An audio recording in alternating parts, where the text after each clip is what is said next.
Entonces, Sí, señor, se le escucha perfectamente.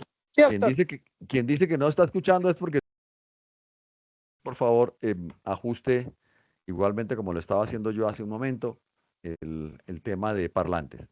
Termino esta introducción para decirles, solamente nos damos cuenta de lo que perdemos, de lo que tenemos, perdón, hasta cuando lo perdemos. Así sucedió en Venezuela, con los jueces, con los abogados, que no se dieron cuenta que en este momento la Universidad Bolivariana de Venezuela saca es ideólogos del socialismo del siglo XXI. Los invito a que miren la página web de lo que ofrece la Universidad Bolivariana de Venezuela para sus abogados y sus jueces y sus funcionarios como abogados, que son es más bien ideólogos. ¿Por qué lo digo? Porque no ven allí ustedes una materia importantísima para muchos de nosotros, como a quienes se dedican al derecho privado, como sociedades, como derecho civil, derecho comercial. Los invito a que lo miren, los invito a que vayan a darse cuenta de lo que son las ideologías en el ejercicio del derecho. Y nosotros como abogados estamos dormidos, tanto quienes trabajamos para el Estado como quienes trabajamos particularmente, porque creemos que las cosas están dadas por sí mismas para que el Estado de Derecho se defienda. No, el Estado de Derecho necesita que lo defendamos nosotros, todos, cada quien en nuestro ejercicio profesional. Corjusticia aboga porque haya una mejor y más cumplida justicia. Y por eso las diferentes asociaciones de abogados, de fiscales, de procuradores, bueno, de profesionales del derecho, necesitamos estar unidos para enfrentar esa clase de situaciones que nos llevan precisamente a que no haya Estado de Derecho, a que los abogados venezolanos no puedan tener un juez independiente o autónomo, así como no lo van a tener próximamente los jueces, la población de México, cuando el presidente que está saliendo en este momento, el señor Andrés Manuel López Obrador, o la nueva presidente, haga esa reforma judicial para llevar a los estrados judiciales a jueces por elección popular. A partir de ahí se acaba la democracia en México. O lo poco o mucho de democracia que haya, depende del ejercicio funcional de un Estado de Derecho donde puede haber un juez, por ejemplo, cuando hay violación de derechos fundamentales, para que reintegre esos derechos a la persona. Este es solamente una reflexión previa a nuestra charla y esperando a que llegaran más amigos y amigas. Y bueno, entonces, doctor Alexander, muy buenas tardes. ¿Se encuentra con nosotros? Buenas tardes, doctor. Claro que sí, aquí estamos. Bueno, doctor Alexander Rogelis, muchas gracias por acompañarnos.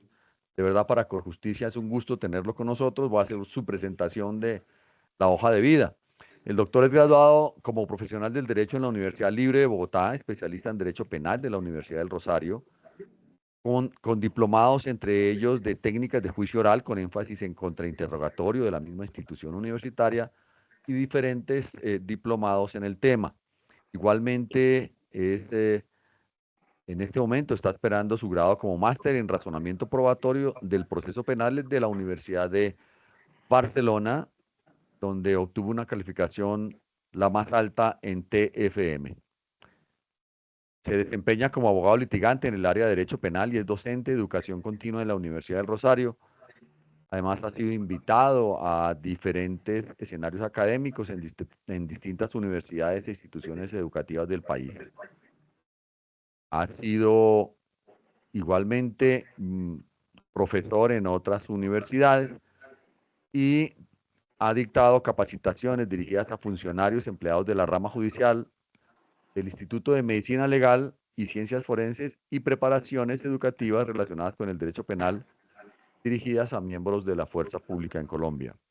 En su experiencia profesional ha trabajado como auxiliar en la Sala de Casación Penal de la Honorable Corte Suprema de Justicia y en la actualidad es abogado defensor y representante de víctimas, todos dentro del marco de procesos penales. Bueno, entonces, aquí, aun cuando tenemos muy seguramente abogados litigantes que tienen un perfil abierto en relación con las diferentes especialidades en las que pueden estar trabajando, esta actuación que tenemos el día de hoy será exclusivamente para el tema penal y en el tema de contrainterrogatorio en la prueba técnica, que en general es la prueba pericial.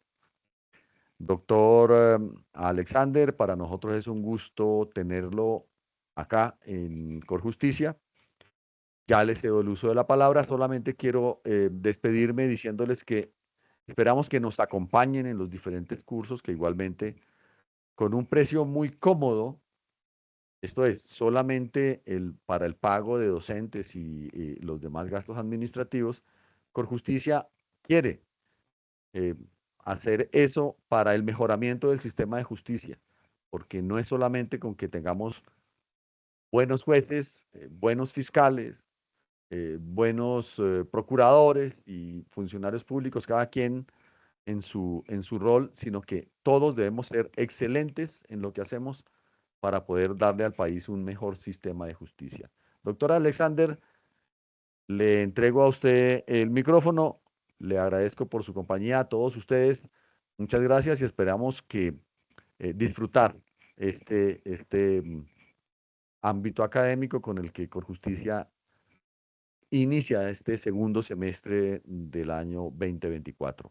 Insisto, los invitamos a que estén pendientes de nuestros próximos cursos. El próximo curso será de tutela y demás acciones constitucionales. Seguiremos con construcción del documento jurídico y otras más que al tiempo estaremos diciéndoles. En nuestra página de internet, nuestra página web, igualmente en las redes sociales, estamos como Corjusticia. Nos pueden buscar y allí obtener la mejor información. Doctor Alexander, muchas gracias. Continúe, por favor, con el uso de la palabra. Doctor Lara, muchas gracias a usted.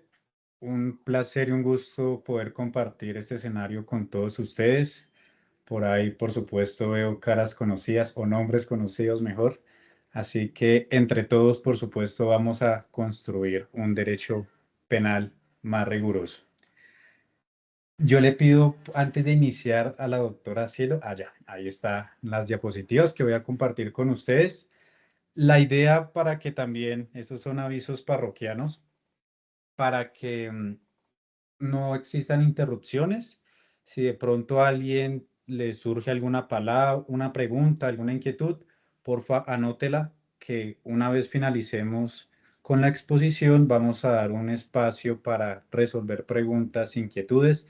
Cualquier pregunta, por supuesto, es válida, no dejen de preguntar, que el que no pregunta, pues queda ahí con la duda, ¿vale? Bueno, la generosa presentación del doctor Lara, no podría yo agregarle nada más, exclusivamente que aquí encuentran un amigo más, que aquí encuentran una persona dispuesta a colaborar en los que se pueda surgir. Me, porfa, me ayudan con el micrófono. Gracias.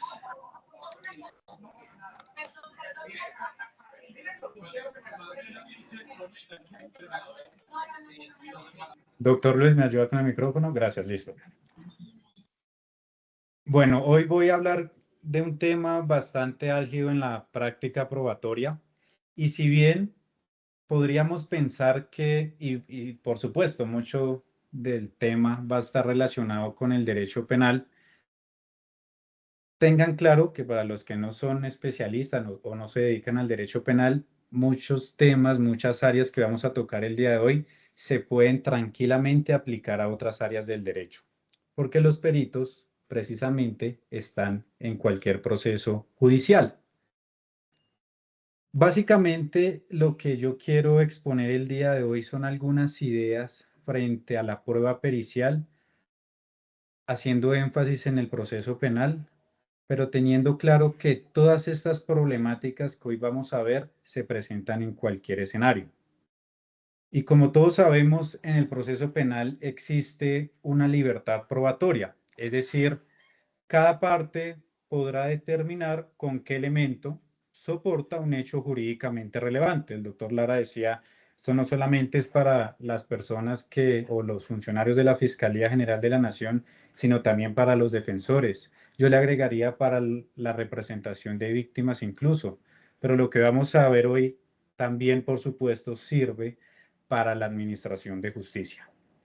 Y en esa libertad probatoria nosotros encontramos pruebas testimoniales o testifical, pruebas documentales, pruebas periciales, entre esa gama de posibilidades que el litigante tiene, y cuando hablo de litigante, por supuesto, fiscalía y defensa, para respaldar su teoría del caso. Y teoría del caso entendiéndola, por supuesto, como aquella historia, como aquel supuesto fáctico que se va a intentar demostrar en juicio. No confundir, por favor, teoría del caso con alegatos iniciales o alegatos de apertura, porque estas dos o estos alegatos simplemente es la presentación de nuestra teoría del caso. Esa teoría del caso entendiéndola en un concepto más global y más integral de todo lo que el litigante debe conocer de su caso. Seamos fiscales, seamos defensores. ¿Qué es lo que debo conocer del caso que me va a servir para solicitar en su momento procesal oportuno los elementos que me respaldan, que respaldan esa teoría del caso? Bien, tenemos entonces varias posibilidades de respaldar esa teoría del caso, varias posibilidades probatorias. No obstante, vemos en la práctica judicial que nos encontramos con un crecimiento en las solicitudes y posterior práctica de las pruebas periciales. Solicitudes enfocándonos, por supuesto, en la audiencia preparatoria, donde allí es la primera etapa en donde el litigante, después de realizar el estudio respectivo, determina cuáles pericias mejor va a solicitar ante el juez de conocimiento. Una vez estas son decretadas, son aquellas las que vamos a practicar en el juicio oral. Frente a estas pruebas periciales, por supuesto, encontramos expertos en balística, en grafoscopia, medicina forense, análisis de sustancias, el análisis también, por supuesto, de las huellas dactilares, marcas de mordeduras, marcas de pisadas, bueno, entre otras tantas técnicas que se utilizan en nuestro procedimiento. Muchas de ellas con serios problemas de fiabilidad. Muchas de ellas con enormes errores que terminan, por supuesto, siendo valoradas, pero siendo valoradas erróneamente por la Administración de Justicia y desencadenando, por supuesto, en una decisión judicial desatinada, si me permiten el término. ¿Y ello por qué sucede? Vamos a ver varios factores, pero anticipándome en esta introducción a esta charla, hay varias consideraciones preliminares de las pruebas periciales que pueden advertir la poca o nula, si se quiere, fiabilidad de estos elementos. No solamente en el entendido de la base de opinión pericial como presupuesto, por supuesto, sino también a la declaración que el perito rinde en juicio. Esto entonces, o estas ideas preliminares que vamos a plasmar hoy, tienen la finalidad de aportar a la discusión cómo ese conocimiento teórico, cómo ese conocimiento que debería ser imparcial, cómo ese conocimiento que debería ser riguroso, en la práctica judicial carece, por supuesto, de dichas características. Y por el contrario, en la práctica encontramos que las pruebas periciales las gobierna un sinnúmero de errores. Esto no es una discusión nueva. Esto es una discusión que se ha venido consolidando a nivel internacional desde hace mucho tiempo, pero en Colombia hasta ahora estamos aterrizándola en el plano práctico.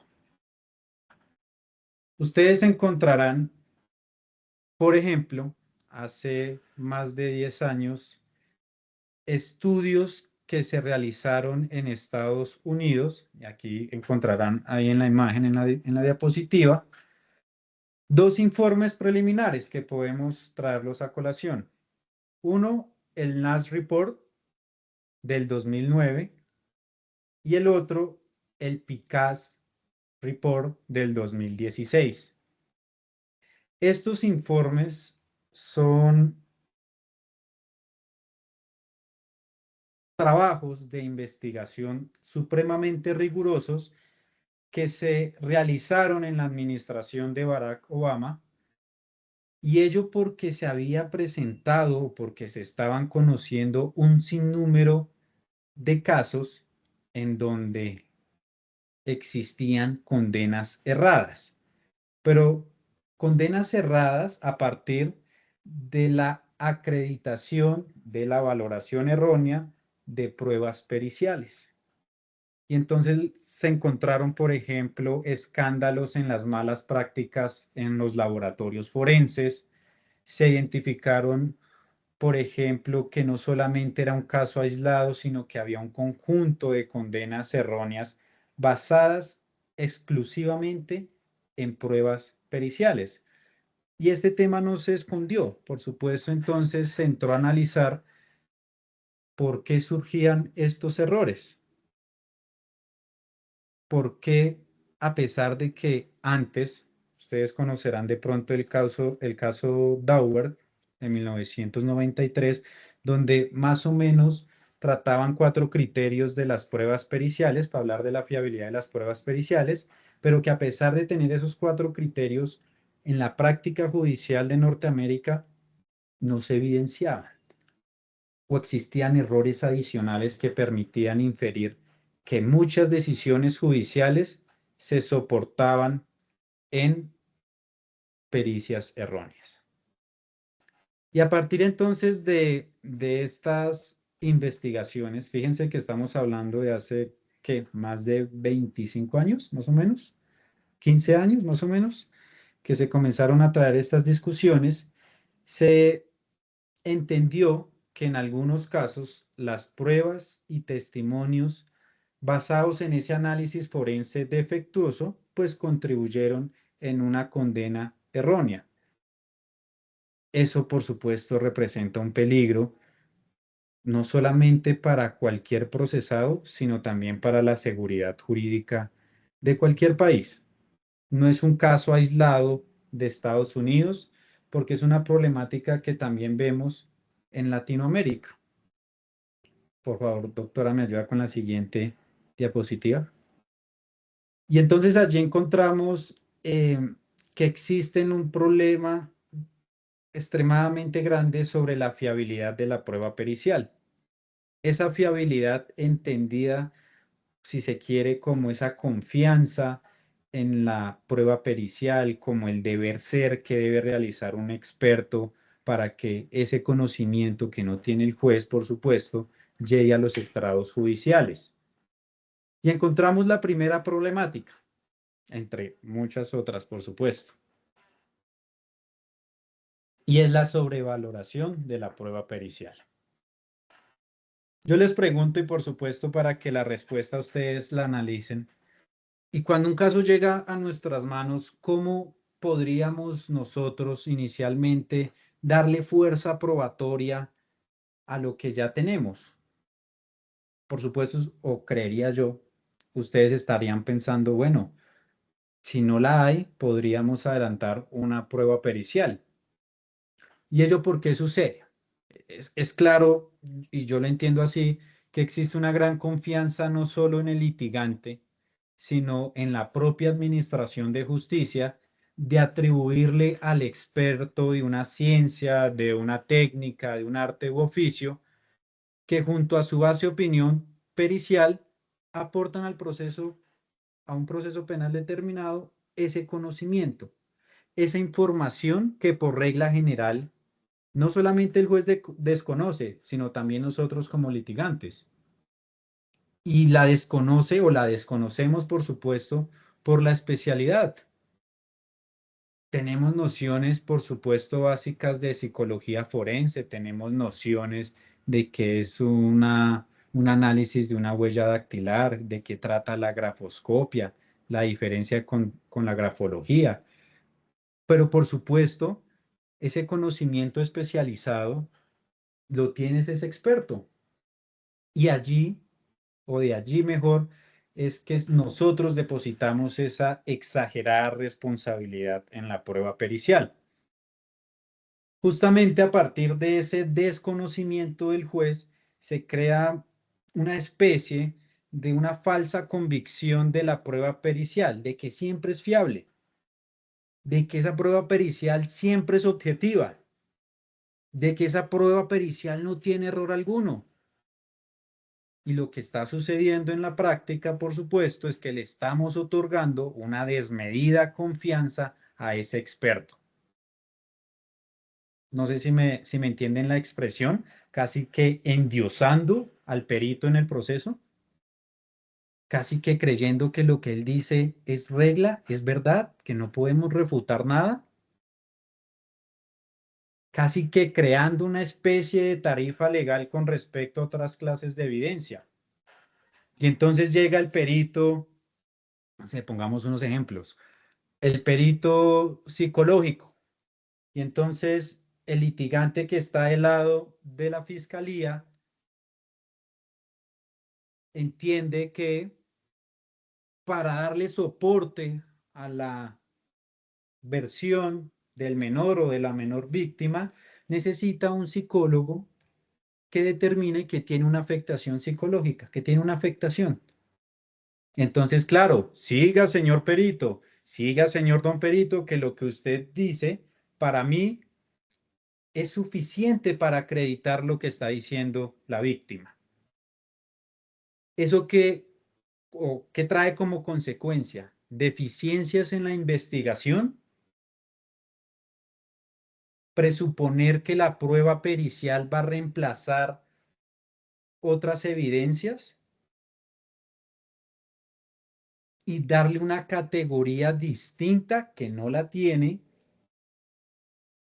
una jerarquía distinta a las otras evidencias que nosotros podemos recolectar. Y entonces, por ejemplo, y estos son, por supuesto, casos de la vida real, tenemos un caso en donde hay una huella de una persona que supuestamente la colocó ahí, no hago ningún otro acto de investigación, sino llamo al perito de medicina legal o de la Policía Nacional en grafoscopia. Le digo, venga, analíceme la huella.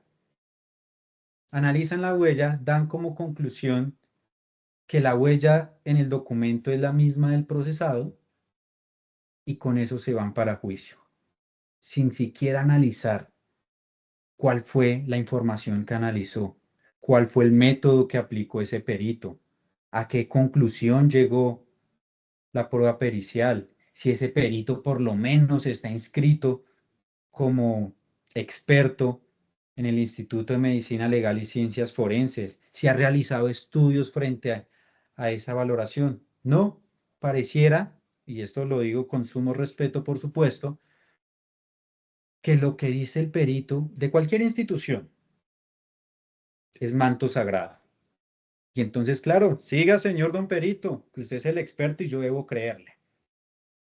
Y por eso, cuando no nos encontramos con contrainterrogatorios rigurosos, pues esa información que de entrada sabemos de pronto no es fiable, entra al conocimiento del juez y a partir de ese conocimiento, pues se estructura una decisión judicial. ¿Por qué no hay fiabilidad en estas pruebas periciales o en estas técnicas que yo he puesto de ejemplo? Hay un error consistente en que para la prueba pericial, cualquiera, se exige un examen riguroso, en eso estamos claros. Hay una prueba que, de las periciales forenses, por supuesto, que uno y la literatura, por supuesto, ha dicho, mire, esta prueba pericial sí es fiable, que es la de ADN. Porque esta clase de pericia tiene excesivo respaldo empírico que permite soportar que el método que se utiliza, que a las conclusiones que se llegan, sí son fiables. Pero eso es la de ADN. Y en esta clase de pericia, el paso a paso para llegar a esa conclusión fiable es bastante minucioso. Y si se salta un solo paso, los resultados podrían tener un grado enorme de error. Pero en las demás clases de técnicas y de pericias no hay ese respaldo empírico como la de la prueba de ADN. Y entonces estamos catalogando o colocando en la misma clase la prueba de ADN con las demás técnicas forenses. Error entonces que vamos a analizar en los siguientes minutos. Esa rigurosidad, por supuesto, no solo se le exige al análisis del informe base de opinión pericial, sino también a la declaración que en juicio el perito da.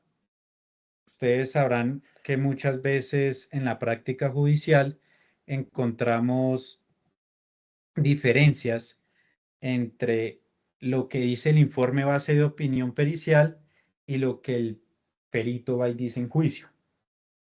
No hay una relación entre esas dos manifestaciones. O coloquemos otro escenario.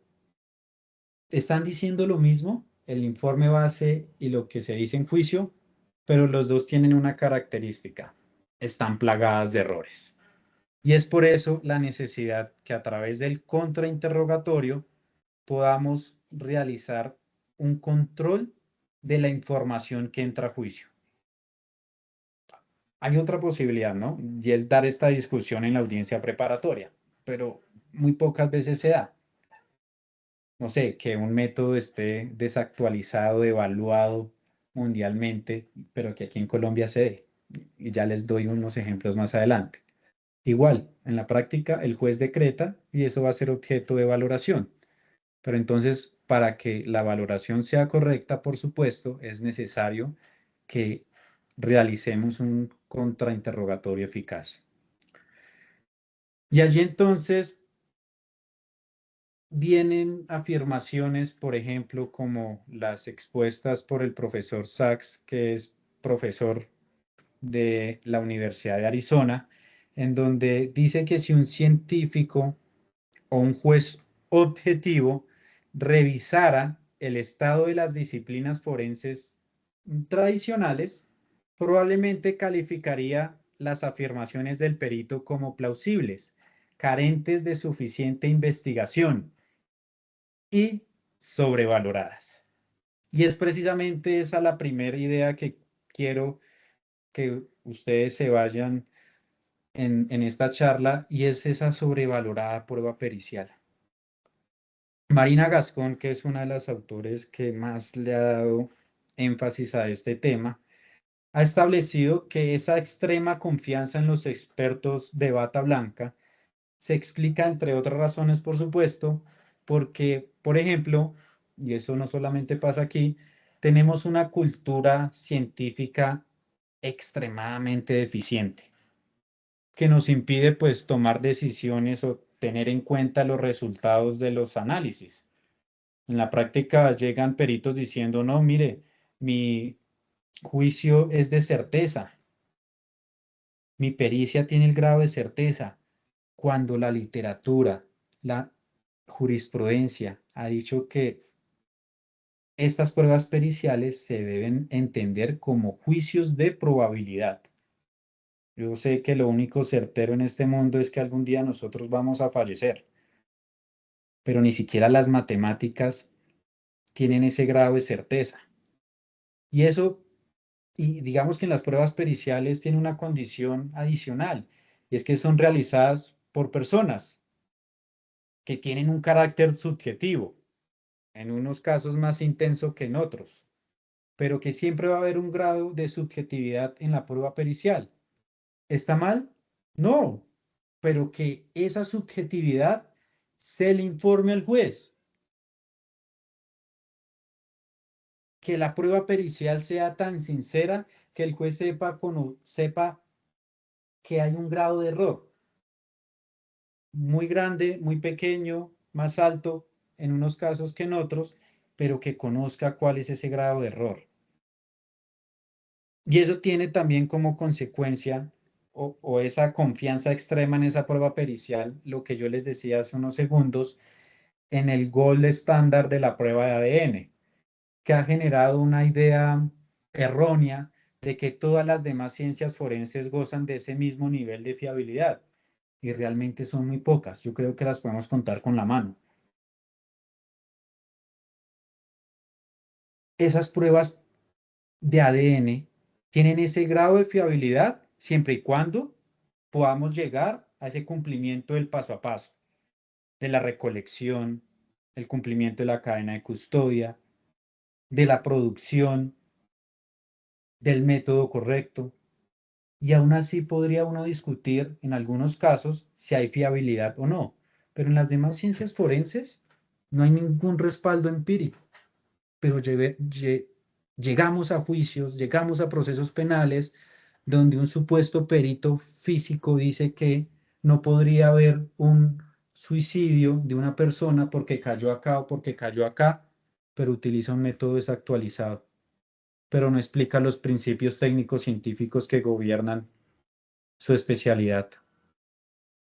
Esos son temas que debemos traer a la mesa para llevarlos a la práctica en el proceso penal, que no quede, por supuesto, en esta charla, sino que esto sea objeto de debate en la práctica probatoria. Y entonces existe una sensación de invencibilidad, de supremacía. El perito inmortal, nadie lo va a derrotar porque supuestamente sabe todo, porque supuestamente ninguno de los abogados de la sala de audiencias va a poderlo contradecir.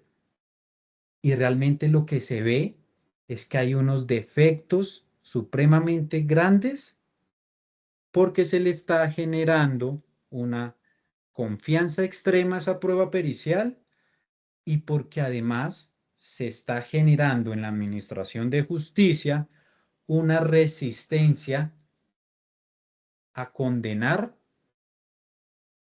cuando no se dispone de pruebas periciales, como si se exigiera prueba pericial en todos los casos, como si fuera necesario. Y hay casos en que no es necesario ninguna prueba pericial. Entonces, esta sobrevaloración de la prueba pericial es originada por una construcción, culpa de nosotros, los que somos partes del proceso penal, porque llega un caso a nuestra oficina y decimos, bueno, estos son mis honorarios, pero tengan en cuenta que hay que contratar un perito. O la fiscalía, listo, yo le recepcioné la denuncia, ese es el plan metodológico, pero hay que hacer una prueba pericial, vamos a oficiar a medicina legal. Culpa de nosotros, pero también culpa de esa construcción sistemática de los propios peritos, que llegan al juicio magnificando la solidez de sus conocimientos, dándole a entender al juez que lo que dicen es certero, pero también ocultando la posibilidad de conocer los errores que tiene ese dictamen, de conocer las falencias de la prueba pericial que se practicó. Yo le reitero, no está mal que un perito diga, esto es en carácter de probabilidad, esto es un juicio de probabilidad, el margen de error es este por esto y por esto, porque conforme a la valoración en conjunto de los demás elementos materiales probatorios, pues el juez va a tomar una decisión. Es que la decisión del juez no debe recaer exclusivamente en la prueba pericial, como en muchos casos se está viendo. Debe ser una valoración en conjunto, por supuesto, advirtiendo las falencias de cada una de las evidencias. Habrán testigos que uno no le cree todo, pero le cree algo. Y que si se valora en conjunto, uno le agrega o le da un porcentaje a esa valoración probatoria. Ello, por supuesto, pues esa extremada confianza y esos errores que vemos en la práctica, podemos, digamos que, simplificarlos. Por ejemplo, cuando no se sabe con certeza si hay un error cuando no se aplican los mecanismos procesales que tenemos a la mano. Es decir, cuando, por ejemplo, sabemos que hay una prueba pericial con deficientes errores, con innumerables falencias, pero el defensor se queda callado y no hace contrainterrogatorio. Porque la defensa llevó una prueba pericial que quién sabe cuánto le pagó al perito para que dijera una barbaridad y el fiscal se queda callado. Y el fiscal no utiliza el contrainterrogatorio para demostrarle al juez, para evidenciarle al juez que ese supuesto experto no llega ni a técnico, que ese perito lo único que sabe es mentirle a la administración de justicia. Pero si no utilizamos esos mecanismos procesales que el proceso nos da, pues esa información entra sin ninguna dificultad y el juez pues tendrá que valorarla.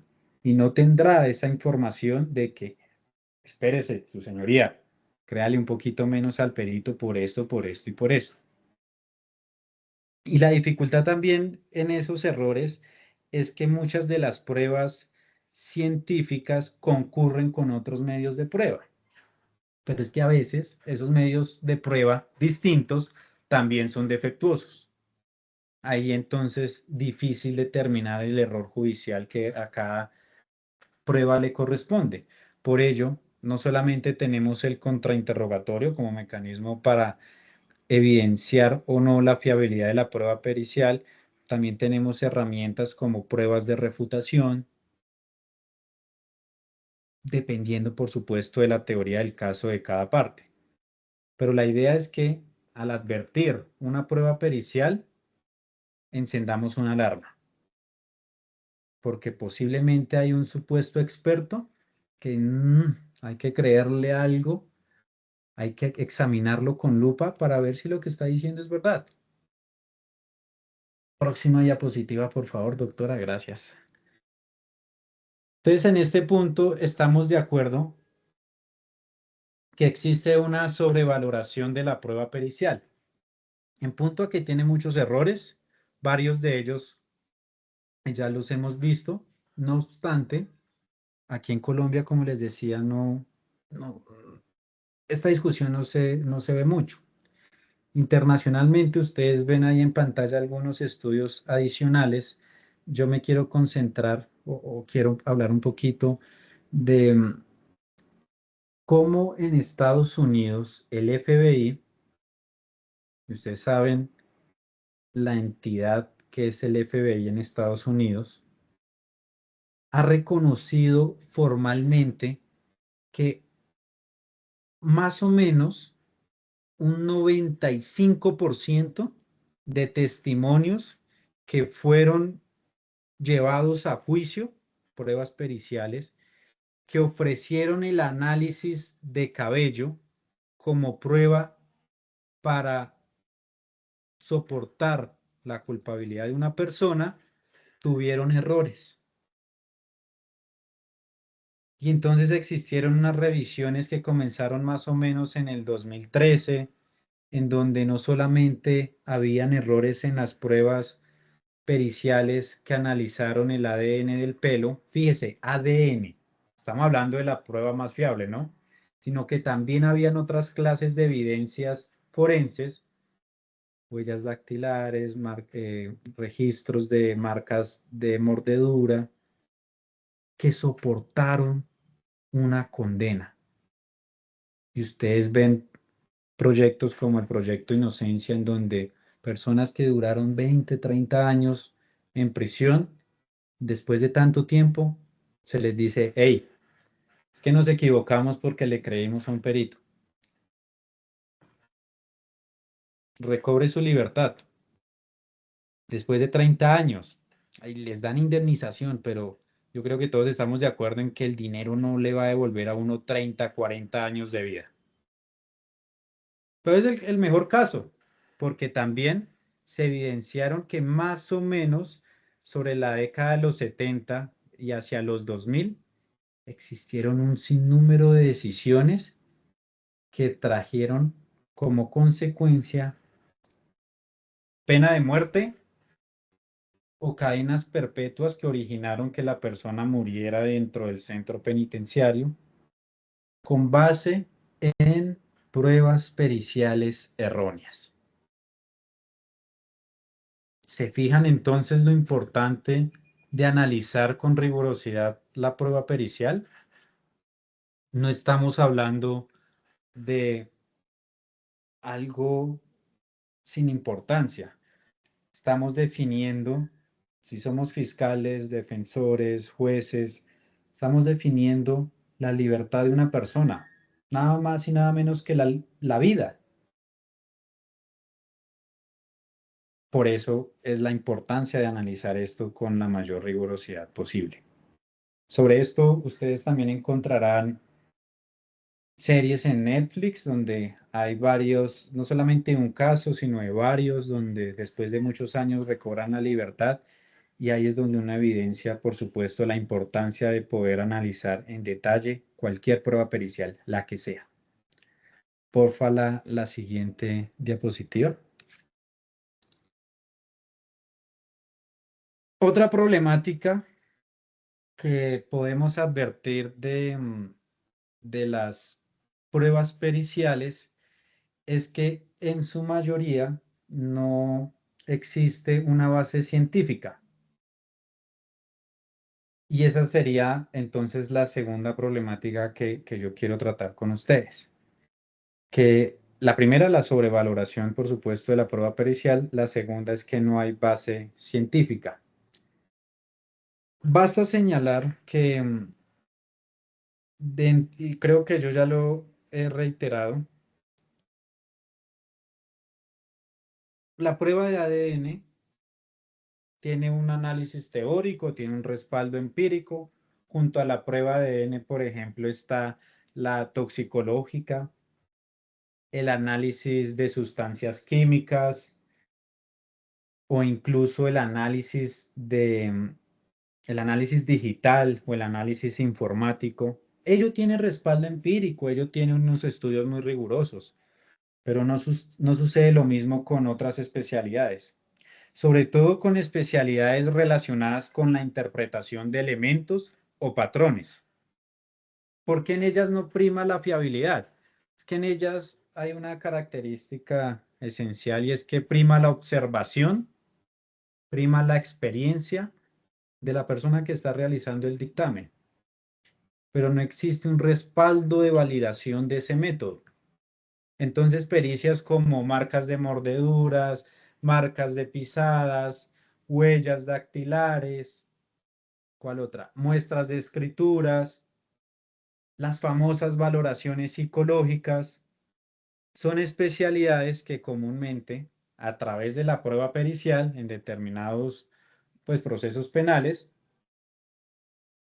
ayudan a soportar una condena, pero que al estudiar esa base científica en cada una de esas disciplinas, nos encontramos con las mismas advertencias que se registraron allá en el informe PICAS del 2016 o en el NAS Report del 2009. Mismas falencias las vemos hoy en día. Y reitero, es porque no hay estudios empíricos, es porque el método aplicado no tiene un respaldo, es porque no existe una determinación del grado de probabilidad, entre otras falencias, que permiten entonces señalar que en la mayoría, y no me lo invento yo los invito por supuesto a que busquen ahí en internet el NAS Report o el PICAS. Incluso el PICAS está traducido por la Universidad de Girona, un trabajo que realizó la profesora Carmen Vázquez. Lo pueden buscar en Google, lo descargan y encontrarán un preámbulo en donde surge la necesidad, por supuesto, de realizar este estudio. Y ustedes encuentran algunos, son más o menos 260 folios, más o menos, donde explican algunas de las técnicas forenses más tradicionales. Y allí en cada una de esas explican por qué no hay respaldo empírico, por qué no hay un método consolidado, por qué ni siquiera eso que llamamos la comunidad técnico-científica es tan subjetivo como decir que nos reunimos cuatro pelagatos y decidimos que ese método era el aplicable. Hay que analizarlo en cada caso concreto. Y es por ello entonces que esas falencias que se veían por allá en el 2016, aún las vemos hoy en día. Entonces, la invitación es que analicen, por supuesto, la base científica de cada una de las técnicas que puedan ustedes conocer en determinados procesos penales, en determinadas pericias.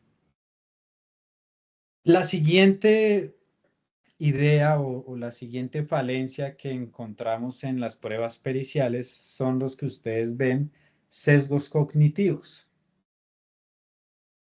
El sesgo cognitivo, y en este voy un poquito más rápido, son, o mejor, es ese riesgo que existe en la valoración realizada por el perito cuando ésta se ve afectada por la extensa e innecesaria información a la que accede el profesional para después realizar su pericia. Vámonos al plano práctico para entender más o menos cuándo se presenta. No sería la misma interpretación, por ejemplo, si en la valoración psicológica se sabe que, bueno, la valoración psicológica a la víctima o incluso aquellos perfiles criminales que en muchos procesos hacen, cuando se conoce por parte del perito que el procesado ya había sido condenado por el mismo delito de la investigación actual. Eso puede generar, por supuesto, un sesgo de confirmación que se reflejará en las conclusiones, que se reflejará en la prueba pericial. Entonces, frente a este tema, hay que ser muy riguroso en la información a la que accede el perito. Existe información, por supuesto, que es extremadamente útil, que es necesaria para llegar al dictamen, pero hay otra que no. Hay otra que no debería conocer el perito, porque por supuesto, llega un sesgo de confirmación de que esa persona, si fue condenada anteriormente, pues probablemente aquí también hizo lo que está siendo objeto de investigación. Y eso incide en la valoración. Próxima diapositiva, por favor, doctora.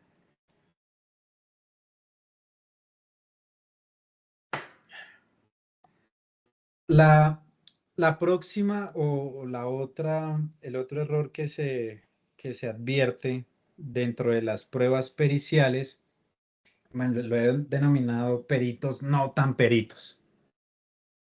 Y es esa persona experta que realiza la valoración, que escribe el análisis en su informe pericial y que posteriormente pues tendrá que ir a juicio a explicarlo, ¿cierto? Pero esto que es de gran relevancia en el proceso penal,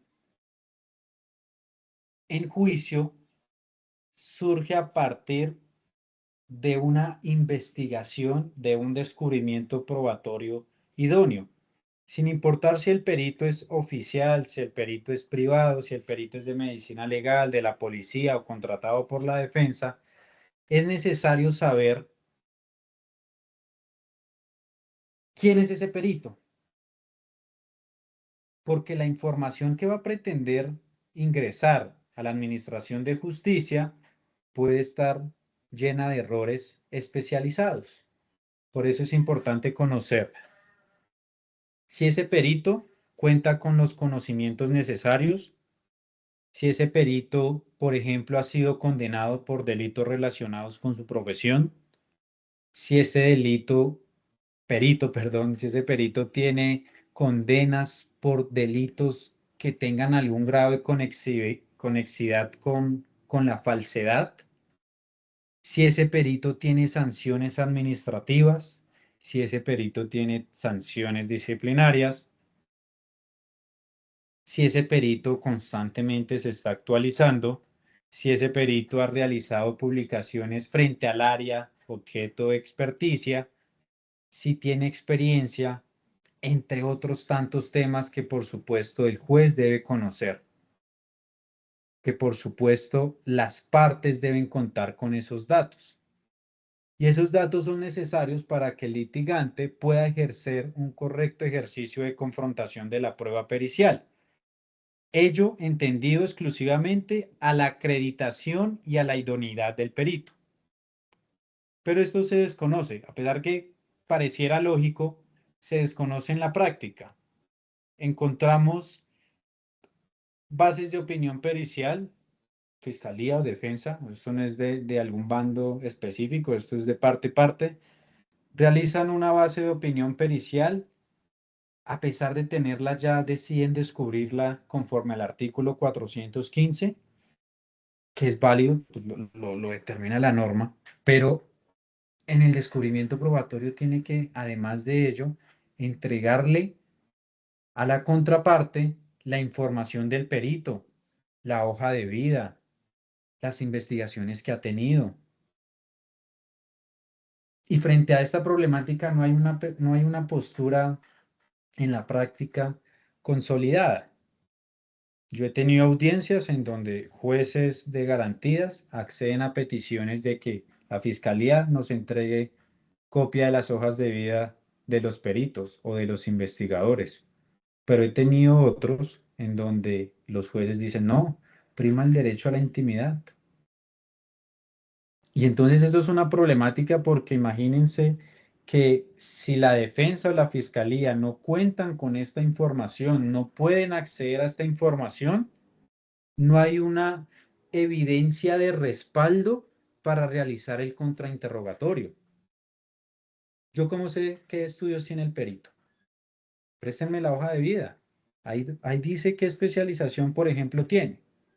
Pues yo no puedo llegar al contrainterrogatorio y decirle, cierto, señor perito, que usted no ha realizado estudios frente a entrevistas forenses de menores de edad, ¿cierto que no? Sí, sí, yo la hice. Y si yo no tengo cómo comprobar que no la hizo, ¿quién queda en ridículo? El contrainterrogador. Por eso la evidencia de respaldo, cuando uno está realizando el contrainterrogatorio, es de vital importancia. Una evidencia de respaldo frente a la idoneidad, frente a la acreditación del perito, es poder contar con la hoja de vida. Si ahí el perito me dice que realizó una especialización en la Universidad Nacional, pues yo voy y pido una certificación de si eso es verdad o no. Imaginen que no. No es un caso aislado. Nos hemos encontrado incluso fiscales litigando que ni siquiera son abogados o defensores que se hacen pasar por abogados cuando no lo son. Entonces, hay que poder también llevar esto a la discusión de que las partes, no solamente defensa, y esto lo quiero dejar claro, sino fiscalía, defensa, puedan tener acceso a la información que frente a la acreditación y frente a la idoneidad se refiere ese perito. Y allí poder realizar un contrainterrogatorio eficaz. Es que sin evidencia de respaldo es imposible. Por supuesto, entonces es otro de los elementos o otra de las falencias que advertimos y que, por supuesto, es la invitación a que las llevemos a los estrados judiciales. Vamos con el siguiente error o con la siguiente falencia de la prueba pericial y es lo que ustedes conocen, esto lo tenemos claro todos, y es la cadena de custodia. Básicamente, esto hace referencia a los errores en la recolección. Existen diferentes procedimientos de recolección. Esto pues va a depender de qué técnica, qué disciplina, qué ciencia concretamente se aplique, qué pericia se va a realizar. Pero como lo ha referido la profesora Susan Hack, buena parte de los esfuerzos en la correcta calidad de la prueba pericial dependerá de un momento específico y es ese antes, colocando por supuesto entonces la atención en la recolección de la evidencia, en conocer si existen malas prácticas de investigación, en conocer si, por ejemplo, ese experto que está llevando a cabo esa recolección es un experto desactualizado. Si, por ejemplo, hay problemas, inconvenientes en los laboratorios especializados. Pero acá, ¿quién de aquí mejor conoce cómo son los laboratorios de medicina legal, donde se hacen las pericias? O el perito de la defensa, ¿cómo será el laboratorio de él? ¿Será que su oficina es en su propia habitación? Y eso, por supuesto, en ese antes, donde se está recolectando la información, puede traer consecuencia en la calidad de la prueba pericial. ¿Qué realizó? Y eso tiene relación con lo que estábamos viendo antes. ¿Qué hizo el perito para reducir ese posible sesgo cognitivo?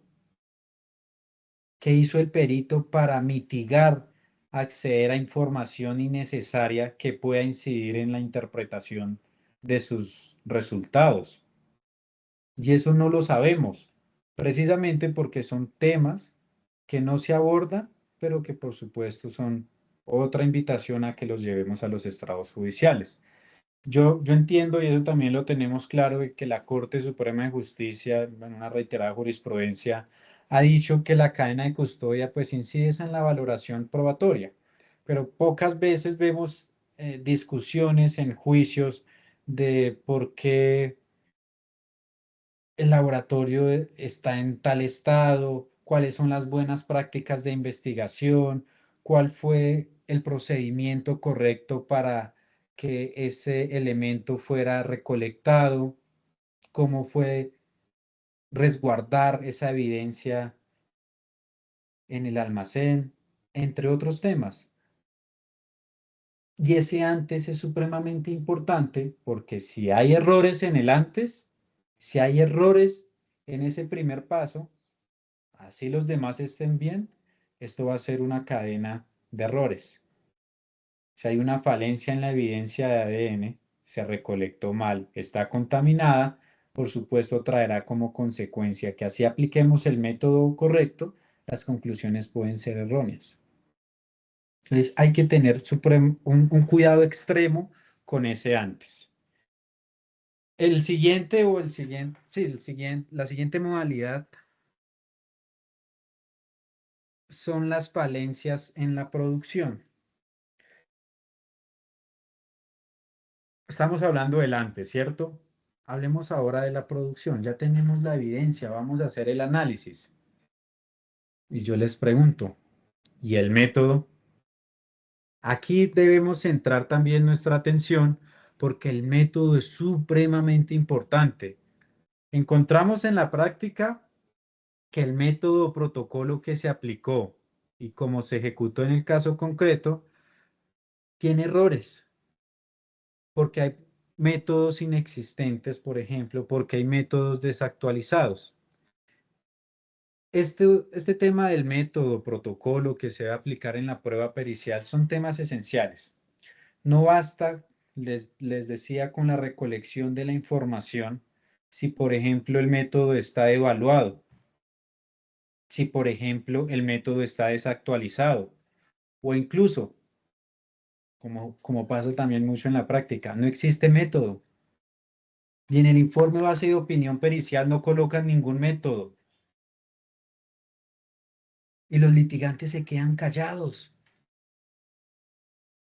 Una prueba pericial que exige tener un método y no lo hay y no se aborda eso en el contrainterrogatorio. ¿Creen ustedes que hay errores?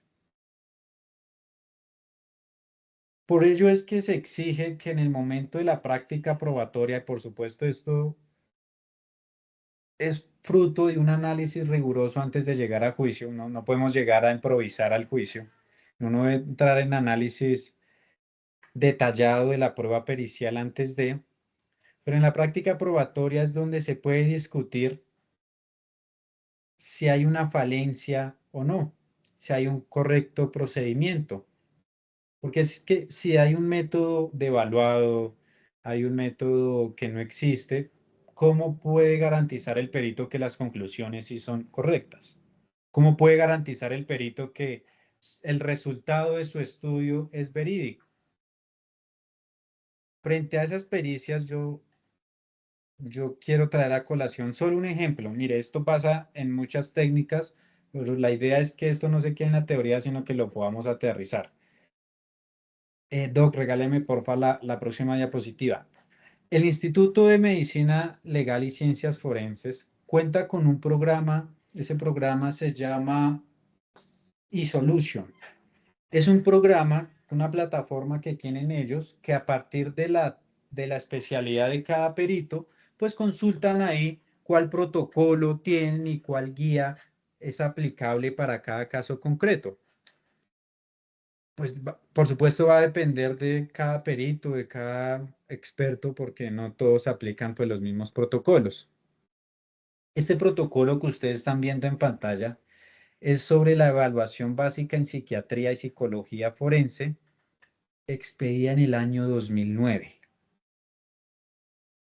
en el mismo año del NAS Report y antes del PICAS del 2016.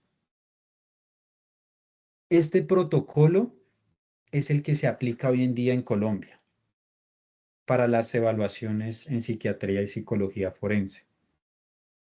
Por lo que entiendo, están trabajando en una actualización, pero hoy en día no se ha actualizado. Entonces, en un proceso penal en donde vamos a ir a juicio oral, encontramos pruebas periciales que aplican un protocolo del 2009. Protocolo además que está plagado de falencias, protocolo que está plagado de negligencias, como por ejemplo carencia de estudios empíricos, carencia de estimulaciones válidas sobre la precisión de ese método, entre otras.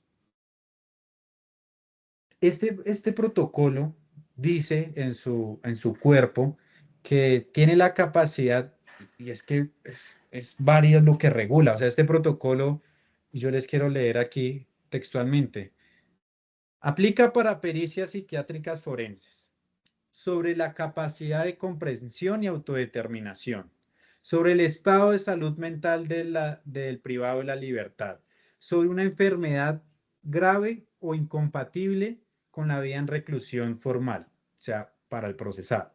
También habla de pericias psiquiátricas y psicológicas forenses de niños, niñas y adolescentes o en adultos presuntos víctimas de delitos sexuales.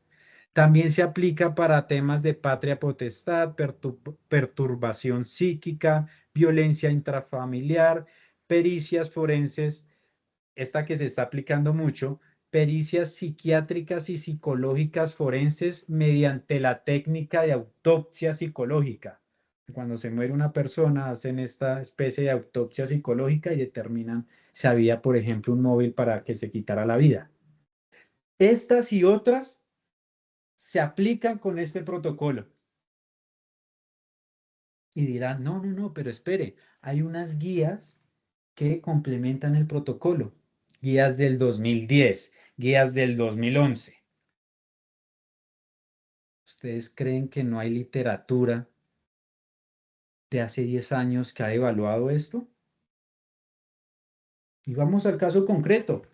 Fíjense que en esa imagen dice, y vamos al segundo párrafo para ser un poco más expeditos.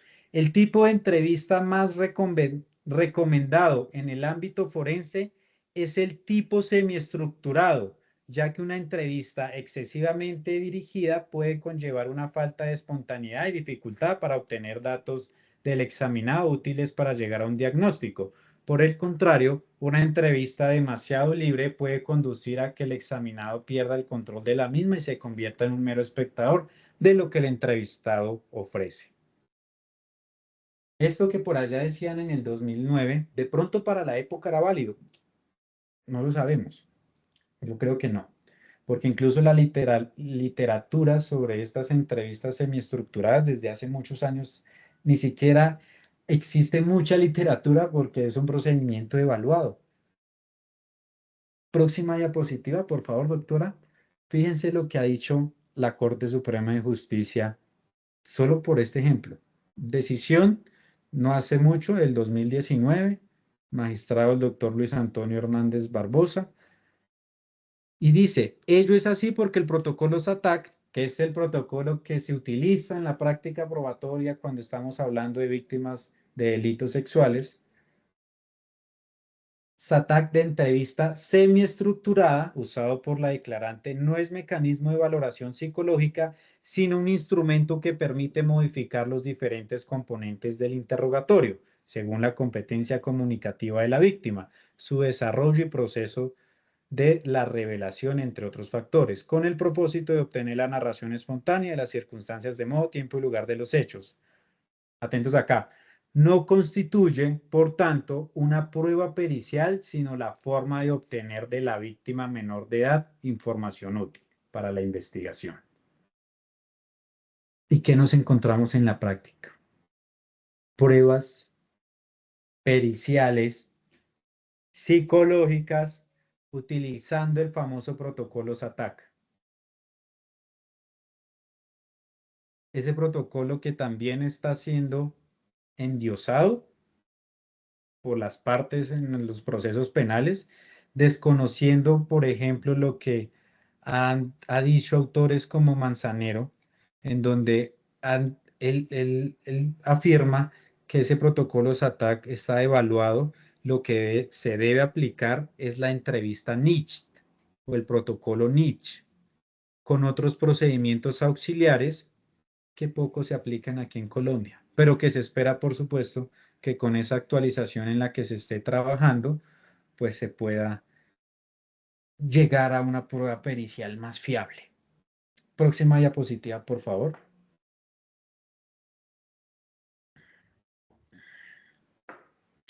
En la próxima diapositiva ustedes van a ver un informe de los tantos que vemos en la práctica judicial, en donde podemos advertir otra falencia, y es la aplicación de guías y bibliografía desactualizadas.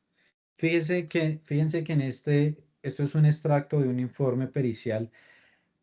Primero citan el protocolo de evaluación básica y unas guías complementarias del año 2012 y el protocolo que analizamos anteriormente del 2009. Pero además de ello, una bibliografía del año 2006. Yo no quiero desconocer que porque algo sea viejo esté mal, pero fíjense que, como se los he demostrado, es necesario que nosotros y también los peritos nos estemos actualizando.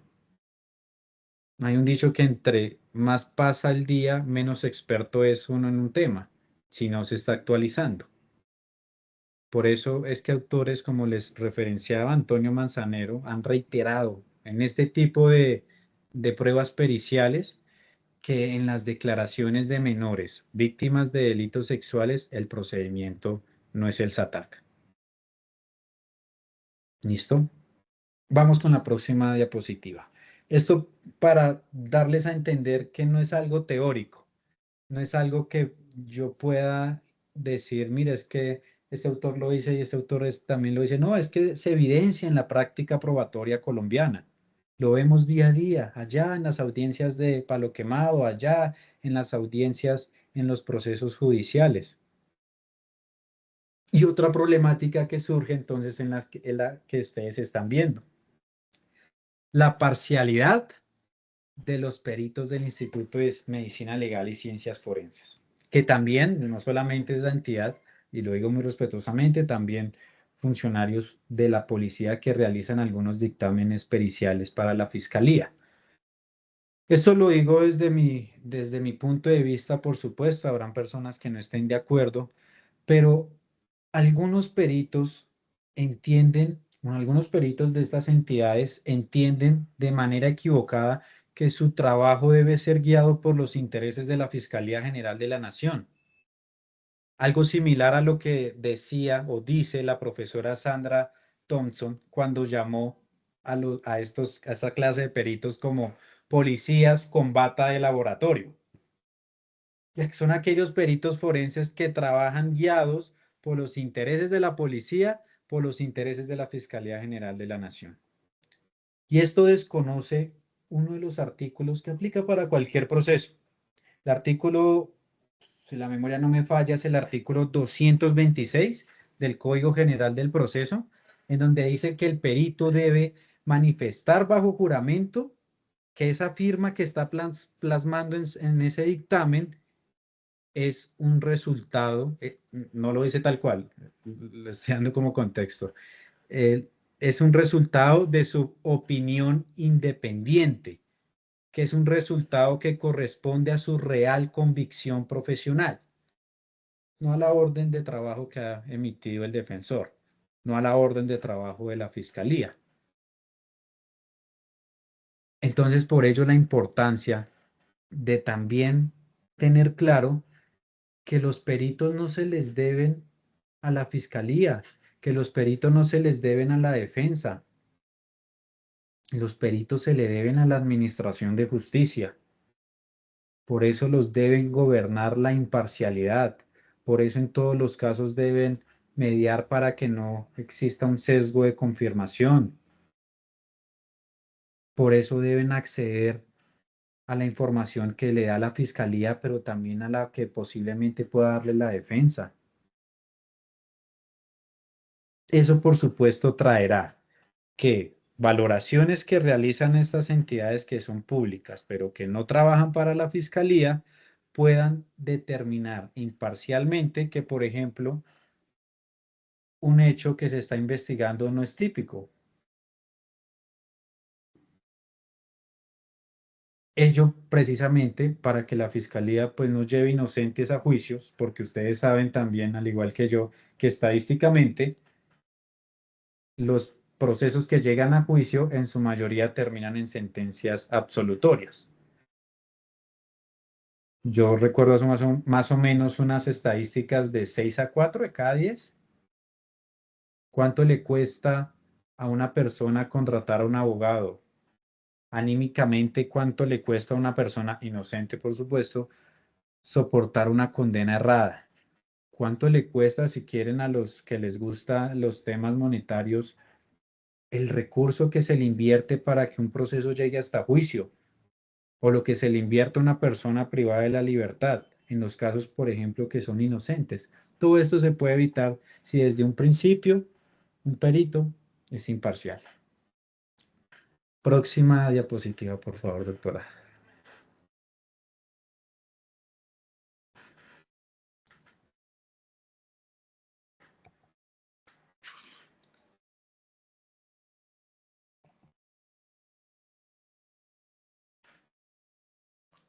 Hay un tema también que es importante y yo creo que ya lo he dicho más o menos por encima, y es que la fiabilidad en la prueba pericial, cuando ésta no es discutida, cuando ésta entra directamente por la parte que está exponiéndola, pues va a convencer a la administración de justicia.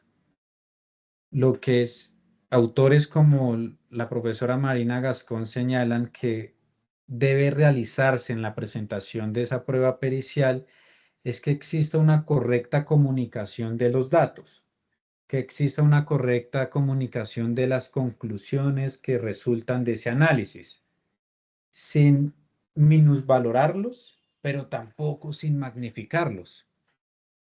Porque si eso pasa, pues estaría validando o estaría entregando al juez una información falsa, una información incorrecta. Pero entonces la importancia, por supuesto, de los litigantes, que en el contrainterrogatorio, como lo señalan autores como John Henry Wilmore, que más allá de toda duda, el mejor mecanismo legal para que se haya inventado para descubrir la verdad es el contrainterrogatorio. Y es que esa herramienta que nosotros contamos, que es válida para los defensores, pero también válida para los fiscales, pues se utilice y exige que el abogado que busca contradecir la prueba pericial no se vaya o no se tenga que esperar a los alegatos de conclusión, a los alegatos finales, sino que sea ahí, en la cara del perito, que le restregue al perito en la cara que cometió 1, 2, 3, 4 errores. que le diga al perito, pero usted por qué no hizo esto, pero usted por qué omitió esto, pero usted por qué dice esto en su informe base de opinión pericial y ahora nos está diciendo otra cosa. Esa herramienta eficaz para encontrar la verdad es lo que nos va a permitir entregarle al, al juez, a entregarle a la Administración de Justicia un correcto control de fiabilidad. Bien lo señala el doctor Juan Sebastián Fajardo, que lo único que uno requiere para adelantar un contrainterrogatorio devastador es preparación, preparación y más preparación. Aquí no hay una regla de que usted tiene que ser el más inteligente, sino tiene que ser el más disciplinado, el más riguroso. Si usted conoce su caso, puede hacer un contrainterrogatorio adecuado. Para ello, por supuesto, además de todo lo que hemos visto, también será importante que el día de hoy evidenciemos o conozcamos en términos muy generales, porque esto es para hablar por horas, de cómo es correcto hacer un contrainterrogatorio en juicio. Por favor, doctora, la próxima diapositiva. Y entonces vámonos al contrainterrogatorio. Hay una falencia en la prueba pericial que ya hemos advertido. Ustedes pueden concluir que hay varios temas que ustedes pueden abordar frente a la prueba pericial. Aquí, antes de abordar esas áreas de impugnación, quiero que podamos comprender que la prueba pericial depende para qué la llevan. Próxima diapositiva, por favor, doctora. Y es que hay unos objetivos de la prueba pericial. No siempre va a ser para lo mismo. Por eso es importante conocer la técnica que nosotros vamos a desarrollar durante las audiencias. Fíjense que acá la Corte Suprema de Justicia, con ponencia del doctor Gustavo Enrique Malo Fernández, por allá en el 2013, establecía que todavía nos faltaba técnica, que debemos aprender más sobre cómo afrontar los interrogatorios, los contrainterrogatorios, las objeciones, bueno, toda la práctica probatoria. Eso que decía la Corte en el 2013, hoy en día se ve tranquilamente. Yo tengo la oportunidad, además de litigar en capitales del país, también en municipios, y uno ve errores garrafales. Un caso rápidamente. Apoderado de víctimas, el fiscal solicita que se incorpore informes de policía judicial. La Corte ya ha dicho que eso no es viable, porque en los informes de investigadores, en los informes policiales hay manifestaciones de los policías. Eso sería prueba de referencia. Para eso va el investigador al juicio a explicar qué fue lo que hizo. Pero solicitan a veces los fiscales que se incorporen los informes policiales. Lo más sorprendente es que a veces los jueces acceden a esas peticiones. Ah, listo. Se decreta entonces el informe de policía judicial, FPJ 14, no sé qué. Pero lo peor es que los defensores no dicen nada y no se oponen.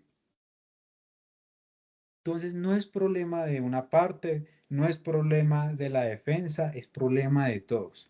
Entre todos debemos construir un proceso penal más riguroso y por eso yo les doy las gracias porque pues ustedes dedican un tiempo de su semana para poder capacitarse.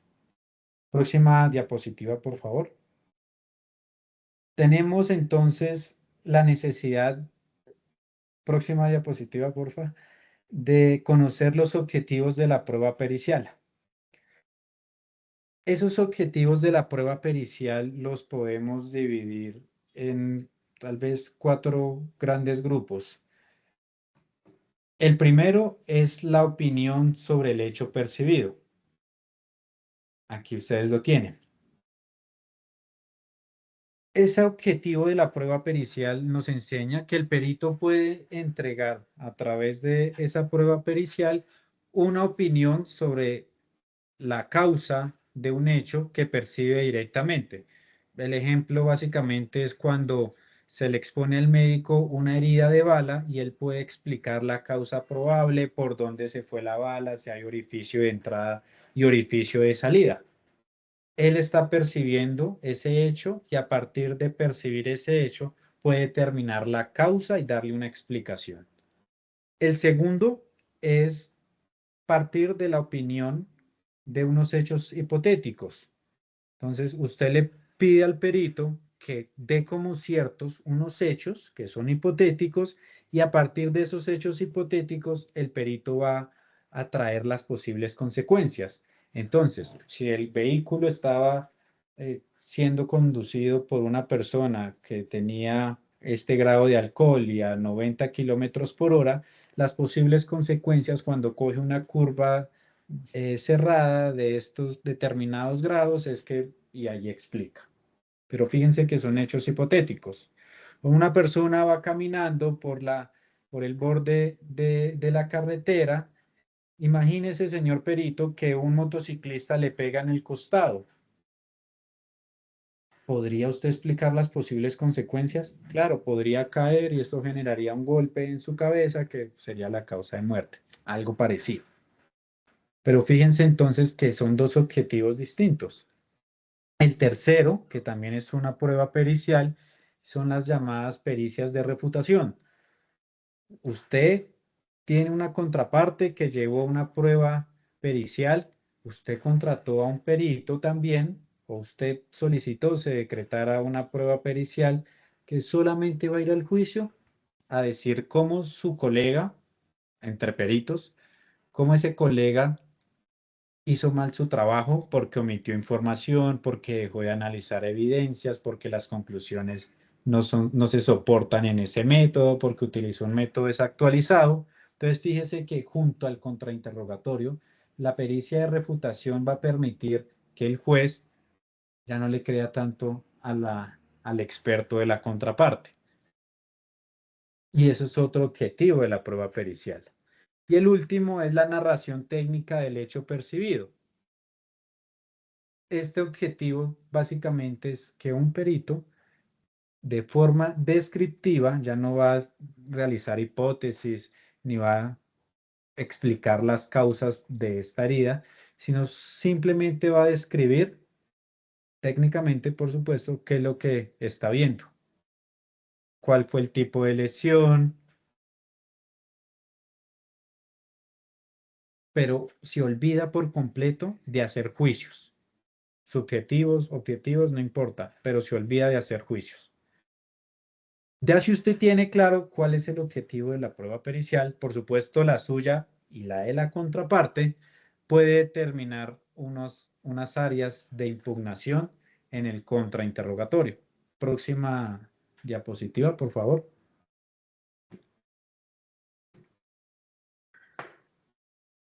Y encontramos áreas de impugnación. Las áreas de impugnación básicamente hacen referencia a qué temas o a qué escenarios nosotros podemos impugnarle credibilidad al, al perito. Hay unas áreas que van a ser comunes a las de cualquier testigo. Entre ellas tenemos, por ejemplo, las manifestaciones previas inconsistentes. Ya lo van a ver, porfa, en la próxima diapositiva, gracias. Y encontramos, por ejemplo, la parcialidad. Un perito puede ser parcial, ya lo veíamos con el ejemplo de medicina legal, pero también podemos encontrar parcialidad que también se comparte con otros testigos, con testigos mejor.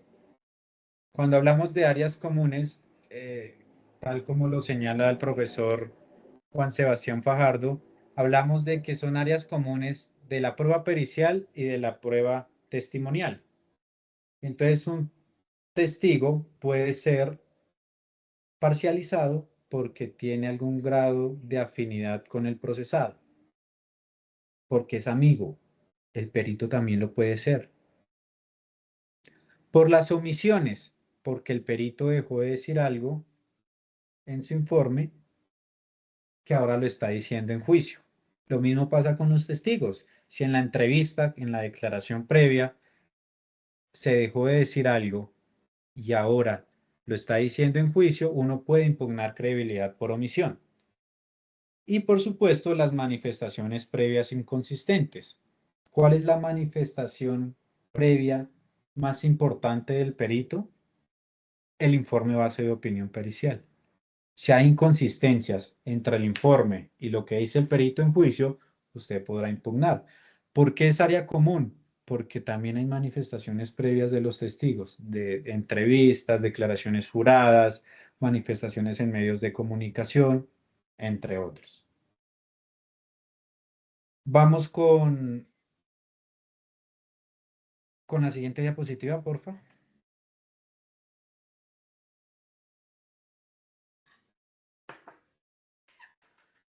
Dentro de la parcialidad, que ya hace relación específicamente a las pruebas periciales, ustedes podrán encontrar, entre otras, estas.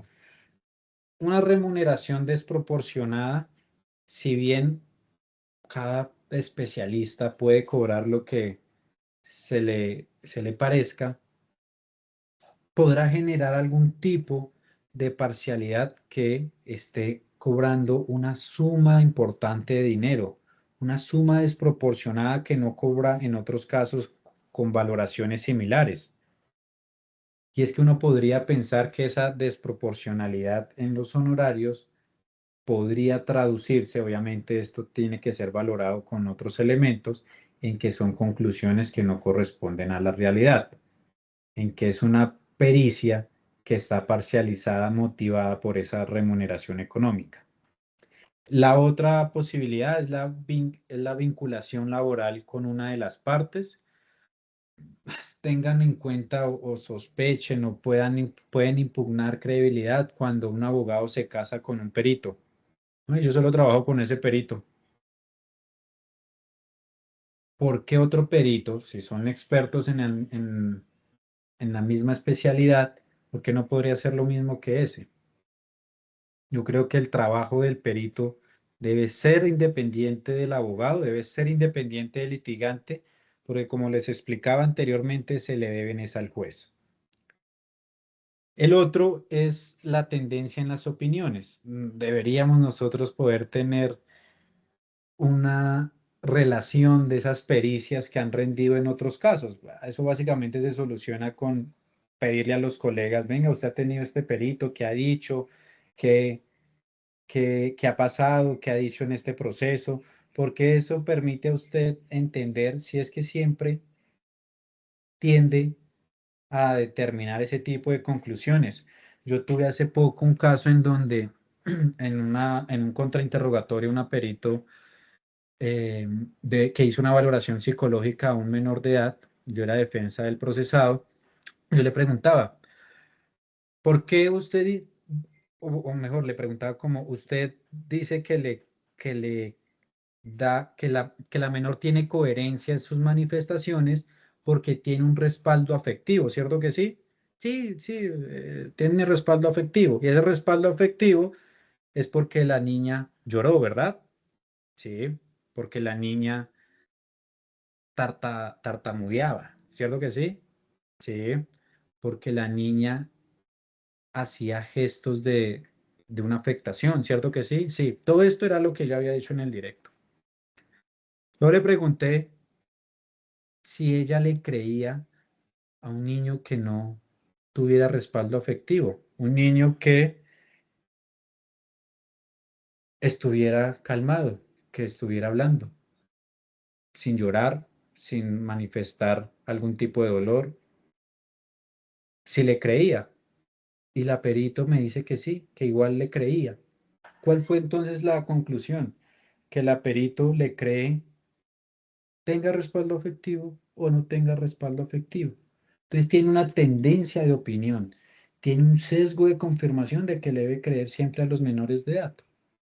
Por supuesto, en ese proceso logramos en primera y segunda instancia decisión absolutoria, pero lo que hablábamos antes, someter a una persona a 6 años en un proceso penal, una persona inocente, precisamente por este tipo de irresponsabilidades en la prueba pericial.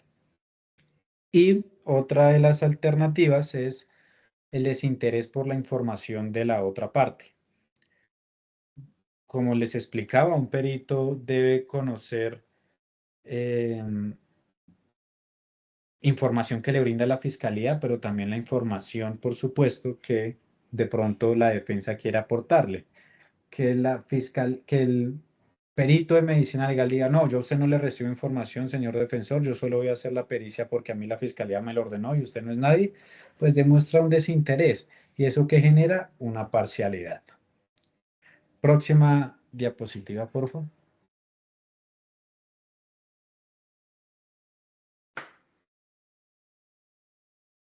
Continuamos con las áreas específicas y encontramos que podemos resumirlas en esas cinco. Hablemos primero de la idoneidad. Ustedes para poder impugnarle credibilidad a un perito, pues deben abordar este espacio de la idoneidad. ¿Y qué hablan ahí? ¿O a qué hacemos referencia? Uno, formación académica. Bien lo señala, y no me canso de citarlo, el doctor Juan Sebastián Fajardo, que no es lo mismo tener estudios de hace mucho tiempo porque están demostrando que es un perito desactualizado. O, por ejemplo, que los estudios que dice tener los hizo después de practicar la pericia. O que los estudios que dice tener en realidad no existen. Eso, por ejemplo, por supuesto, comprende un trabajo de investigación del abogado litigante frente a la información que tengamos del perito. Importancia entonces de la hoja de vida. Dos, la experiencia. Obviamente sabemos que la experiencia es importante, pero eso tampoco traduce a que si yo llevo 30 años trabajando en este tipo de valoraciones, sí, 30 años cometiendo los mismos errores, 30 años haciendo pericias irresponsables que derivan en una condena injusta. No se dejen aminorar porque un perito tenga mucha experiencia, porque la poca experiencia tampoco traduce a que no tenga, y es el tercer elemento, el conocimiento. Para que ustedes comprendan qué conocimiento hay, entonces miremos, ¿tiene publicaciones o ha dictado charlas sobre ese tema? Y gracias a la digitalización de todo el mundo, podemos encontrar en YouTube, en plataformas, charlas de profesores, de peritos, de los mismos abogados, hasta en TikTok encontramos buenos abogados hablando de temas que son de interés jurídico. Médicos hablando de por qué usted no debe hacer esa dieta, sino que debe hacer otra dieta. Solo encontramos, esto es un mundo abierto, somos un libro abierto. Por eso también nosotros podemos mirar si hay publicaciones, si en esa publicación, por ejemplo, está diciendo todo lo contrario a lo que está diciendo en juicio. Eso entonces va a atacar ese conocimiento. Dos, cuidado con esos peritos integrales, esos peritos, como también hay abogados así, que dicen, no, tranquilo, yo llevo civil, laboral, administrativo, penal, familia y también soy Uber por las noches. Hay que desconfiar de esos peritos específicamente hablando que creen saber de todo, que creen que todo el conocimiento lo tienen, porque por supuesto, al igual que nosotros, nuestro conocimiento pues es especializado. Hay peritos también que exageran, y este es el tercer punto, su pertenencia a las asociaciones gremiales. No, es que yo pertenezco al Colegio de Psicólogos de Colombia. Y todos, uff, y se presentan así, ¿no? Averigüen qué requisitos se necesita para pertenecer a ese gremio. En la mayoría de los casos es que usted sea médico o que usted sea médico y que pague la suscripción, ya, que se afilie, que esté contribuyendo con su mensualidad. Entonces, no hay que de pronto permitir que se exagere con la pertenencia a esas asociaciones gremiales. Y por último, pues los conocimientos del perito. Ese conocimiento ustedes tienen la posibilidad de preguntar principios técnicos científicos, técnicas especializadas, publicaciones que el perito no conozca, autores que no conozca. Lo pueden objetar, sí, lo pueden objetar. Eso no fue objeto del directo, pero recuerden que el artículo 418, creo que en el numeral 2 establece, pues que uno puede contrainterrogar al perito frente a esas técnicas, principios que gobiernan su especialidad. Incluso hay una sentencia, la 45711 del 2015, el doctor es Eugenio Fernández Carlier, que establece precisamente esto, la posibilidad de que ustedes aborden sobre el conocimiento específico del perito en el contrainterrogatorio.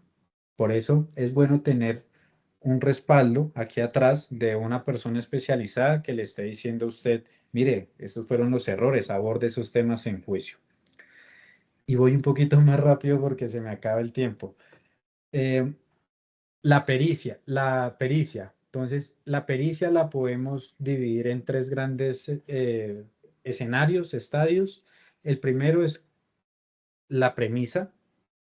Ustedes pueden atacar ese antes del que hablábamos hace unos minutos con la información faltante del, con la información faltante que dejó de valorar el perito, que el perito no percibió directamente las circunstancias que componen esa valoración o que, por ejemplo, dejó de valorar alguna evidencia importante. Después de valorar la premisa, vámonos al método. Existe el método actualizado, lo que ya habíamos visto, existe un método derogado. Si existe un método, digamos, que es fiable, se aplicó correctamente. Esas guías complementarias de ese protocolo, ¿qué rol juegan? ¿Están desactualizadas? ¿No? ¿También se cumplieron o no? Mirar si el método está equivocado. Y allí, pues entonces vamos a abordar o podemos impugnar la pericia frente al método. Y el tercero es a la conclusión. Básicamente, si esas conclusiones se relacionan con el método o si no, o si se extienden, si van más allá de lo que el método podría dar. Esto es importante, si la conclusión tiene el grado de certeza. Yo me he encontrado pericias en donde el perito dice, es que mi conclusión es en grado de certeza. O sea que no podemos contrainterrogarlo. Si es certeza, no hay probabilidad acá de error. Si el señor dice que es certeza y no. Ya lo vimos antes, ¿no? Pero certeza no hay en las pruebas periciales porque tienen un carácter siempre de subjetividad. Y unas conclusiones impropias, es decir, como tercero, conclusiones impropias frente al conocimiento realmente que tiene el perito, pero a veces se atreven a opinar de temas que no son de la esfera de su conocimiento. Frente a ello, entonces, podemos impugnarle credibilidad. Mm, Vamos con la siguiente diapositiva, porfa. Ya les explico las otras dos. Ujú. Otro elemento, no, la posterior, creo que esa era la anterior, doctora.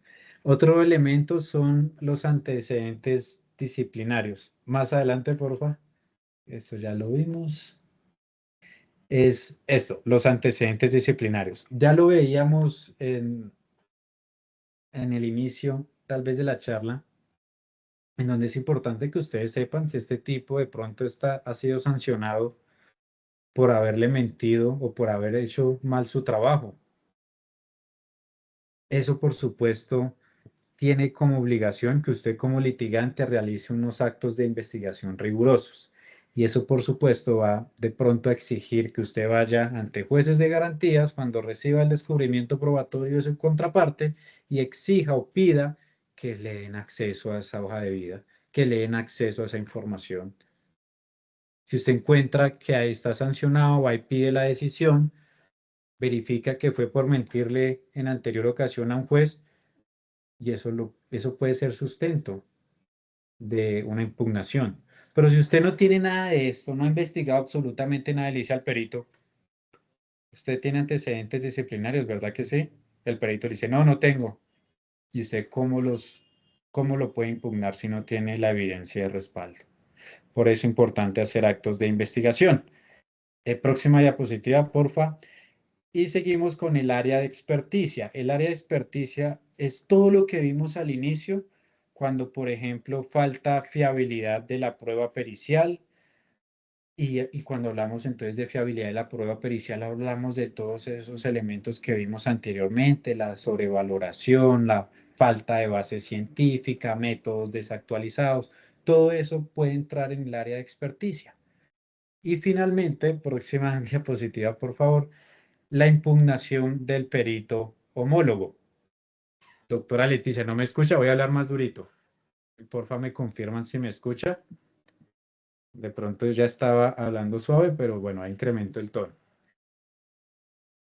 La impugnación del perito homólogo va a ser, o se aplica a todo lo que hemos visto, pero aquí, y esto pasa en la práctica,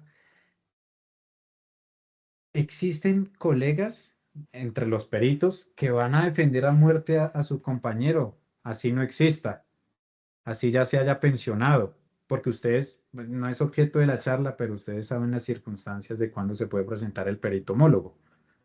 Pero en el perito homólogo es muy fácil. El perito homólogo no percibió directamente los hechos, tuvo de pronto poco tiempo para estudiar lo que hizo el compañero, pero además tampoco repitió la pericia. Entonces eso determina, por supuesto, que no pueda dar un grado de fiabilidad para, para defender lo que hizo el compañero. Próxima diapositiva y finalizamos. Básicamente lo que yo quiero o quise transmitir con esta charla es que existen muchos problemas de fiabilidad en las pruebas periciales que se aplican, por supuesto, o que nacen, por supuesto, de un contexto global, pero que las podemos aterrizar en el proceso penal colombiano. Es importante entonces, por ejemplo, cambiar el chip de los peritos oficiales.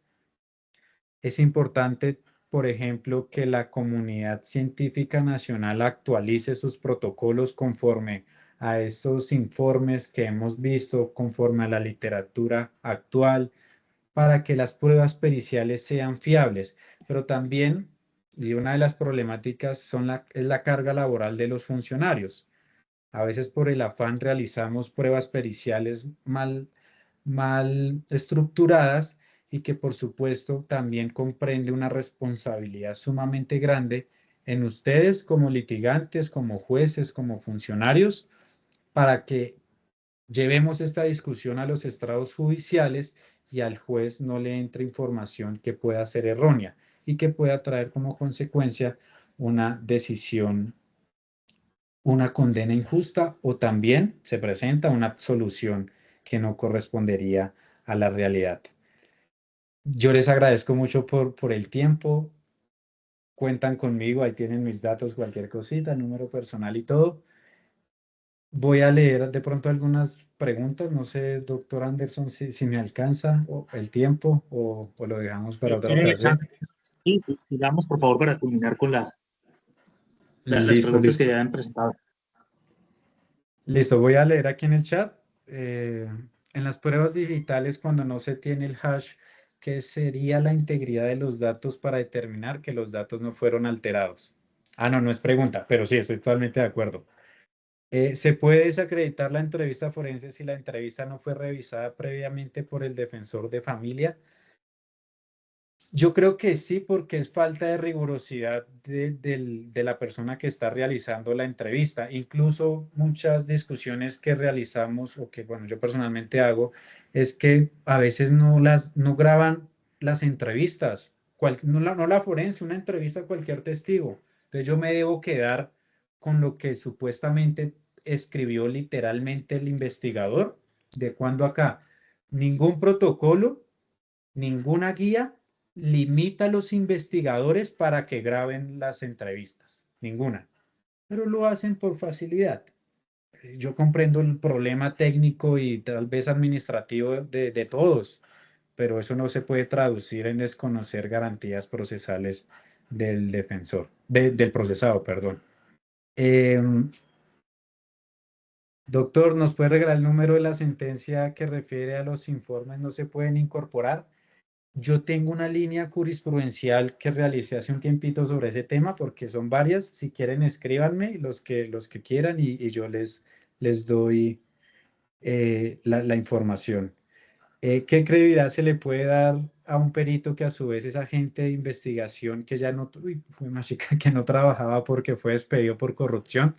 Fíjense que una de las áreas de impugnación de credibilidad de los peritos, de los testigos, de cualquiera, son los antecedentes disciplinarios, pero los antecedentes penales. Yo les decía, cualquier delito que haya sido objeto de condena, fantástico. Y fíjese que si es por corrupción, habrá que explotarlo mucho en el contrainterrogatorio.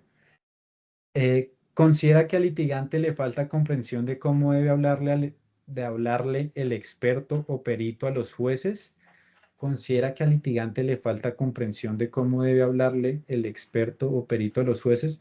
Yo creo que falta comprensión de todos, ¿no? Tanto de los peritos, que a veces llegan con términos que solo los entiende él y su progenitora, como los litigantes que no conocemos y no nos profundizamos en lo que el dictamen dice. Hay que estudiar, así no sea nuestra especialidad, tenemos que contratar apoyos, una forma de que otro objetivo que no les dije de que un perito vaya a juicio es el apoyo en mesa, alguien que no va a hacer prueba, pero que sí está ayudando al abogado a hacer un correcto contrainterrogatorio.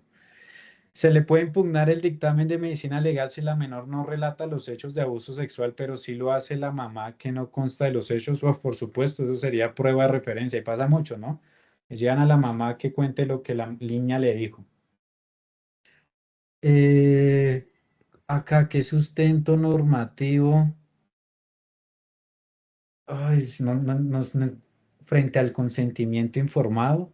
¿Qué pasa si frente a la entrevista forense se omite consentimiento informado? Eso está, doctor, en el protocolo ay, se me olvidó el nombre, protocolo de investigador forense. Si quiere, escríbame que yo lo tengo por ahí ubicado y se lo paso. Doctor, ¿me podría indicar la jurisprudencia que habla sobre que no se puede hablar de certeza sino de probabilidad? Claro que sí. Yo, digamos que todas las preguntas les tengo la respuesta, pero por el tiempo no alcanzo a responderlas cada una porque me tocaría buscar la jurisprudencia. Pero por supuesto, ustedes ya tienen mis datos ahí, cualquier cosita, un amigo más y estamos todos para aprender, siempre estudiantes. Muchas gracias a todos. Doctor Alexander, nuevamente buenas noches. Un especial saludo a todas y a todos los asistentes. En representación de la Corporación de Jueces y Magistrados de Colombia por Justicia, un especial agradecimiento por haber participado en este escenario académico. Muy amable por compartir toda su experiencia y la formación que tiene en diferentes temas del área penal. Invitarlos a estar pendientes de las próximas convocatorias que va a realizar la corporación. Les indicaba el presidente de la corporación al inicio de la charla, estimamos a mediados, finales de este mes de agosto, porque ya estamos prácticamente iniciando el mes de agosto, un curso sobre acción de tutela, mecanismos también de acciones constitucionales y en el mismo sentido, estar pendientes porque vamos a iniciar un curso de capacitación con ocasión de la próxima convocatoria del concurso de méritos de la Fiscalía. Esperar, doctor Rogelis, que usted esté acompañándonos también en ese proceso de capacitación. A todos y una feliz noche. Feliz noche a todos. Muchas gracias.